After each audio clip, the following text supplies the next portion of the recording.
বিসমিল্লাহির রহমানির রহিম।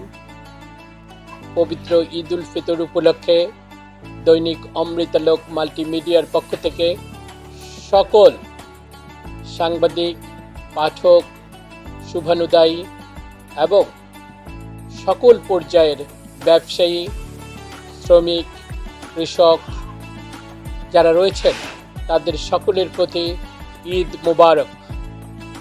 এবং এই পবিত্র রমজান মাসে এক মাস সিয়াম সাধনার পর মুসলমানের আত্মশুদ্ধি এবং ভ্রাতৃত্ববোধ, ধনী গরিব সকলে একসাথে এই আনন্দ উৎসব ঈদ উল ফিতর পালন করবে, যাতে করে সমাজে সকল অশান্তি এবং কলুষিত দিকগুলো দূর হবে, এই আশাবাদ ব্যক্ত করে দৈনিক অমৃতালোকের পক্ষ থেকে আবারও সকলকে ঈদ মোবারক জানিয়ে আমি আমার কথা শেষ করছি। ধন্যবাদ।